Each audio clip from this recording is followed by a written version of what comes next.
Hi, everyone, and welcome to the new fall semester and Module 7, which is Social, Emotional, Behavioral, Mental Health Interventions for Youth with Disabilities. Really pleased that we have the group that we have presenting this module to you this fall, beginning after Labor Day, and that includes me, Betsy Talbot at UIC, Tom Farmer, who's now at William & Mary, Kevin Sutherland, who's at Virginia Commonwealth University, and our wonderful faculty scholars, Skip, Sam, and Caitlin, who will be presenting as faculty as part of this module. So the topic of our module is very broad, and we talked about this quite a lot in preparing it. And we all felt that we wanted to introduce you to some of the big issues and some of the history in the education of kids' social, emotional, behavioral, and mental health needs across categories of disability. And that's why we created a pretty lengthy reading list for you. Don't panic now, you don't have to read all these articles, but we created a long reading list, and then from that reading list chose a handful of articles for you to read for the module. We wanted you to come away with this from this module having some resources, both readings and web resources for your own research and teaching, and work with students with disabilities who can, regardless of category or label, can definitely benefit from social, emotional, behavioral, and mental health interventions. And we're also thrilled to have Lucille Eber participate in this module. And I interviewed her last week and conducted a podcast with her about some of the topics that you'll be reading about this semester, this fall, right off the bat. So I hope that you will come away from this module having more information and more knowledge and know where to go next when it comes to research and teaching of students with social, emotional, behavioral, mental health needs at all tiers. So even though we're specifically emphasizing Tier 3, we couldn't do so without giving you a really good grounding in Tiers 1 and 2 of current work that's going on. So that's where we are with this module. So bear with us.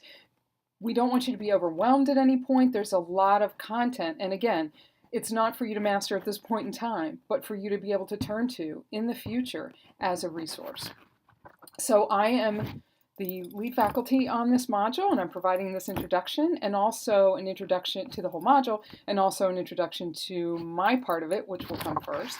So across the module, as I mentioned, we're going to provide an overview of systems serving children at tiers 1 and 2 in schools, or that should be serving children and youth with disabilities and without disabilities at tiers 1 and 2, and then how those systems can and should work together. So these systems would include PBIS and school mental health interventions, and that's Lucille Eber's area of expertise in particular.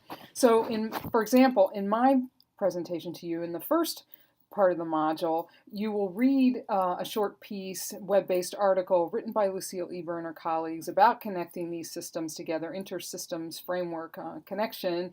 And then you'll also read a piece by me and Dan Magan and some of my other colleagues at UIC who work in the area of school leadership that's focused on the IEP. So here we are trying to get at the bigger picture, the broad picture. If you go back to your PBIS triangle, which includes services at tiers 1 and tiers 2, leading to the most effective interventions that can be delivered for kids with the most and the greatest need. So that's why you see this sort of big picture, broad systems view, as well as the focus on the IEP, the focus on the individual with a disability. So that's my module. That's where we'll get started. Then Tom Farmer will take over and give us a bit of a sense of history in the field of previous services for kids with EBD, which include wraparound services, systems of care. These have been, effective services at the Tier 3 level that have gone a little bit out by the wayside, at least as far as public attention is concerned, perhaps, with multi-tiered systems of support. So Tom's going to give us that sense of history and also where he sees the need for the future to move forward. Kevin Sutherland is going to present on effective components of social, behavioral, and mental health interventions. So if we want to try to be able to identify individual pieces of an effective intervention that might work for individual youth, then Kevin's going to tackle that. Following Kevin's presentation, we have our wonderful faculty scholars, Skip, Sam, and Caitlin, who will be presenting on their systematic review in progress on school-based mental health interventions for students with disabilities, and we're very excited to have them participate as faculty on this module. And we'll conclude with an opportunity to listen to my interview with Lucille Eber via podcast, and a little final assignment that we promise won't give you too much grief and pain, but we hope will help lead into work that you'll do in the next year on on the web-based work for the consortium. So I am going to, I think that was it. Boy, that was pretty good, huh? Pretty quick.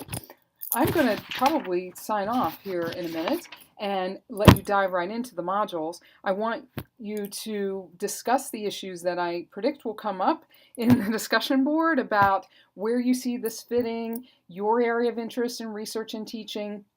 How does this apply and fit into, reading interventions that are intensive and linked to progress monitoring and curriculum-based measurement? How does all this stuff tie together?